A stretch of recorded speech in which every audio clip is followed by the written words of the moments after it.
nous allons voir un secteur qui est très important, parce que la santé n'a pas de prix, elle a un coût, c'est vrai, mais elle n'a pas de prix. Ce qu'on perd en santé, on risque de le perdre pour toujours. Donc on est en droit de défendre ce droit constitutionnel, et surtout en tant que médecin, nous voulons que ce droit soit équitable pour tous les citoyens, du pauvre au riche. Et cette équation, malheureusement, n'est pas toujours actuellement assurée. Et c'est pour ça qu'on lutte contre ce qu'on appelle la médecine à double vitesse. La santé en Tunisie. La médecine tunisienne, c'est une médecine qui est reconnue mondialement. C'est une médecine qui est prisée par même les pays voisins. Et du coup, on a bien sûr un secteur qui est secteur de tourisme médical qui est relativement en bonne santé, entre guillemets. Mais malheureusement, les dernières années, on a eu des à-coups qui ont fait qu'on est en train de perdre de la vitesse. Et là, je pense qu'on est tous responsables de ça, y compris les médecins et aussi l'administration, parce que quand on ne progresse pas, on recule, c'est normal. Quand les autres progressent, et nous, on ne progresse pas, donc on recule.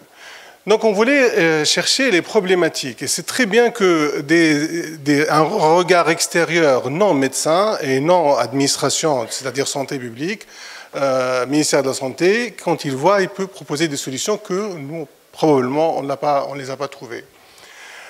Quelles sont les grandes problématiques pour l'accès aux soins? On va parler de l'accès aux soins. L'inégalité territoriale, effectivement, il y a des zones qui sont mieux dotées que d'autres en médecins, et en structures sanitaires et en paramédicaux. Le dysfonctionnement et saturation des systèmes publics, et là c'est un problème de gouvernance et un problème de fonctionnement, et nous allons voir après un exemple. Je vais vous donner un exemple réel, et vous allez comprendre et vous allez trouver toutes ces problématiques dans le parcours de soins de la patiente. Un cadre réglementaire qui est rigide, malheureusement, ça ne progresse pas. La loi progresse, mais très difficilement à une vitesse malheureusement, de tortue. Et on a tout ça abouti à quoi? Abouti à une fuite de compétences. Vous allez voir l'importance de cette fuite de compétences médicales. Et maintenant, ça devient de plus en plus paramédical. Avant, on avait une fuite de compétences jeunes. Maintenant, on est des moins jeunes, de plus de 50 ans. Donc, il y a un réel problème pour la médecine actuelle et pour la médecine à long terme. Bien sûr, il y a une égalité à l'accès à l'innovation. C'est un CHU, il y a plus d'innovation probablement que d'autres hôpitaux régionaux. Donc, les inégalités territoriales d'accès aux soins. Vous savez tous que les zones côtières sont mieux dotées en médecins et en structures sanitaires que les zones, les secondes zones, réellement, ils sont en manque de médecins, donc les zones intérieures. Et ça, c'est un gros problème et auquel on a, jusqu'à aujourd'hui, on n'a pas trouvé la bonne solution. Il n'y a pas de solution réelle. Et on a tout essayé, des réglementations, des lois pour imposer aux jeunes d'aller obligatoirement faire leur année civile là-bas. Et vous allez voir après, on va parler de la fuite des médecins. À cause de certaines lois, il y a eu beaucoup de médecins qui ont fui le système sanitaire tunisien. Donc il y a des déficits des équipements lourds, déficits en scanner, déficits en IRM. C'est vrai que de plus en plus maintenant, on est en train d'acquérir ce matériel, mais il n'y a pas de technicien, mais il n'y a pas de radiologue. Une machine sans ressources humaines ne marchera pas. D'où, et je pense que vous avez tous entendu parler de la télémédecine qui est en train de s'installer de plus en plus maintenant dans les hôpitaux régionaux. Donc il y a un sous-équipement des régions intérieures, etc. Donc tout ça aboutit à ce qu'on appelle la fracture sanitaire. Et là, on veut lutter contre cette fracture sanitaire parce qu'on veut que tous les citoyens soient égaux devant l'offre de soins. Les dysfonctionnements et saturation du système public et délai d'attente, là c'est un gros problème. Il y a un problème de gouvernance, c'est vrai. Il y a un problème de délai excessif. Les systèmes de communication ne communiquent pas entre eux. Moi, je consulte à la RAPTA. Demain, je suis à un hôpital régional. Donc, je n'ai pas mon dossier médical. On n'a pas le dossier médical national. Ça, c'est un gros problème. Donc, il y a l'absence de dossier médical unique national. Donc, tout ça aboutit à l'allongement des délais de prise en charge, à une perte de confiance des citoyens envers les structures publiques, et à une dépendance croissante vis-à-vis du secteur privé. Et quand vous avez des dysfonctionnements aussi importants, vous allez avoir des vidéos sur TikTok, et toujours, c'est le médecin Or, en réalité, le médecin, il est victime d'un système défaillant. Il est victime d'un système. Quand je suis médecin et vous me mettez 200 malades à aller voir, il va y avoir des gros problèmes de prise en charge. C'est clair, je suis fatigué, je ne pourrai plus assurer. Donc c'est ça le problème. Et donc du coup, quand on se plaint contre un médecin et on l'attaque, le médecin ne se défend pas. C'est ça le problème du médecin. Il n'arrive pas à se défendre. Il n'a pas appris à se défendre, il n'a pas appris à communiquer, le médecin. Donc du coup, vous n'avez pas de communication. De plus en plus, maintenant, on essaye d'instaurer cette politique de communication, parce qu'on n'a pas le choix, on est dans le numérique, donc on doit se défendre et on doit communiquer. Mais quand vous avez une vidéo sur un réseau social qui attaque un médecin, le médecin ne peut pas se défendre, parce que s'il se défend, il sera attaqué pour divulgation de secrets professionnels. Et ça, c'est un gros problème. Il fait qu'on a une perte. On est en train d'assister maintenant à un développement, ce qu'on appelle la médecine défensive. Ce n'est plus une médecine innovatrice, c'est une médecine défensive. J'ai un dossier qui est difficile, je sais que je risque d'avoir un procès sur ce dossier, je ne sais pas, je ne peux pas le faire. Je sais pas, non, ce n'est pas de mes compétences. Et qui est perdant dans tout ça? C'est le patient, c'est les citoyens. Donc ça, c'est un gros problème qu'on est en train maintenant d'avoir en Tunisie. Donc, les cadres réglementaires et administratifs rigides, là on en a parlé, les cahiers de charges qui ne sortent pas. Je vous donne un exemple. Avant, quand un médecin fait une faute médicale, il est traduit selon les textes de loi, coup et blessure et entraîner la mort, etc. Donc, on a eu cette loi de responsabilité médicale et de protection des médecins, des citoyens. La loi, elle est parue en juin l'année dernière, 2024. Les décrets d'application ne sont pas là. Donc, est-ce qu'on peut l'appliquer? On ne peut pas l'appliquer. Est-ce qu'elle est en vigueur? Elle n'est pas en vigueur. Ensuite, on s'est rendu compte qu'il y avait 2 articles qui étaient problématiques. C'est les articles, c'est ce qu'on appelle les aléas thérapeutiques. Et du coup, on va changer ces 2 articles. Jusqu'à aujourd'hui, on ne les a pas changés. Maintenant, vous savez, peut-être vous ne le savez pas, un médecin qui donne un traitement à un patient et ce traitement il a des effets indésirables. Donc, il donne un effet indésirable, ce qu'on appelle l'aléa thérapeutique. Si le patient porte plainte contre ce médecin, il n'est pas couvert par l'assurance. Donc, du coup, on ne travaille plus dans la sécurité. Et quand on ne travaille pas dans la sécurité, on ne peut pas donner du meilleur de nous-mêmes. Donc ça, c'est les problèmes réglementaires et je pense qu'il est partagé dans tous les autres secteurs. La fuite du personnel médical. Je vous donne un exemple. Moi, c'est des chiffres réels. Sur une génération, une promotion de médecins de famille, de 1000 à peu près, 1000 médecins de famille, après 3 ans, ils doivent passer leur examen pour avoir leur diplôme, etc. Sur 1000 médecins de famille, il n'y a que 75 qui passent leur examen. Tout le reste est parti en Allemagne. Tout le reste. C'est grave. Si on ne se rend pas compte que ça, il y a un gros problème maintenant pour la médecine à moyen terme, c'est qu'on n'a rien vu.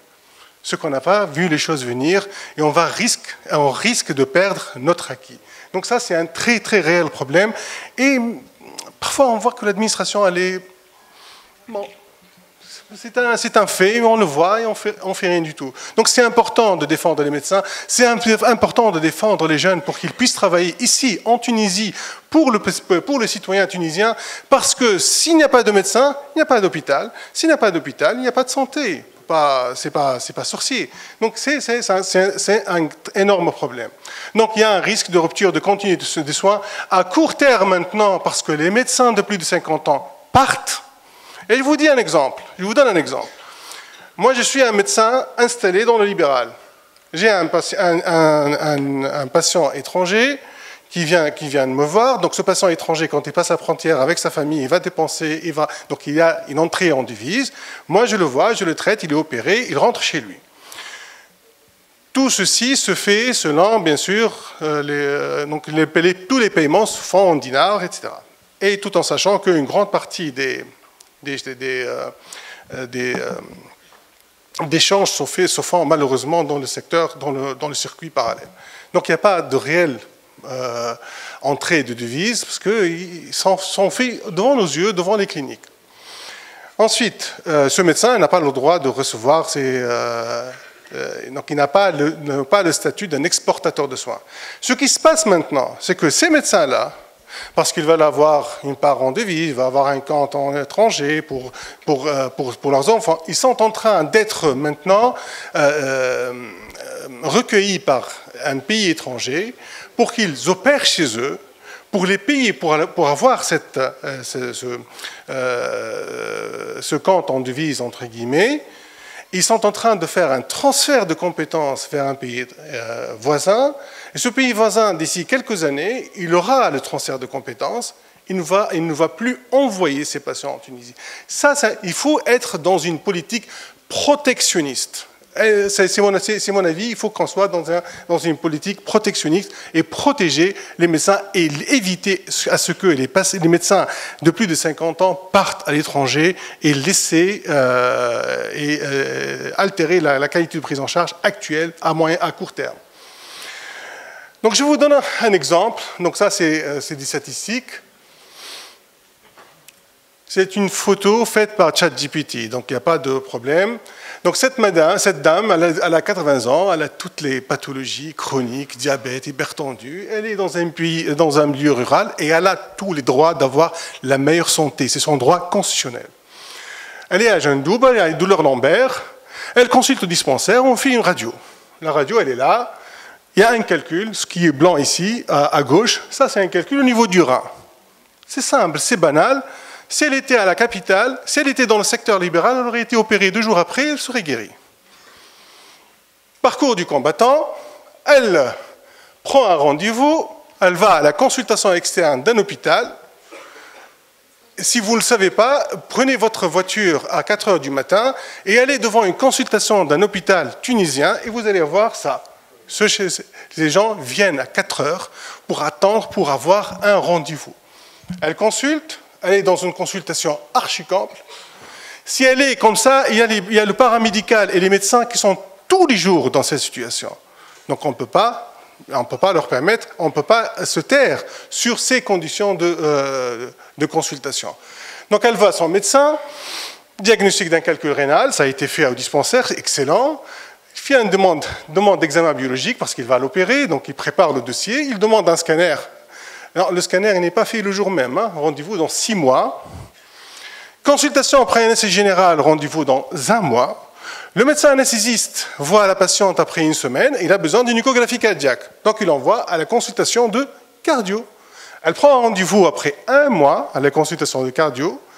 Elle voit son cardiologue, il lui paye, il donne la permission, il fait l'échographie, etc. Elle revient voir le médecin anesthésiste après 1 mois. Entre-temps, elle est en train de perdre du temps. Ça, c'est la vie réelle. 2 mois après, elle fait une fièvre, altère son état général, elle est un peu somnolente. Les parents, bien sûr, louent une voiture, ils vont voir l'hôpital régional. Tout le dossier qu'elle avait tout à l'heure, ils n'y ont pas accès. Donc, aucune idée de ce qui se passe, je ne sais pas, elle a de la fièvre, point à la ligne.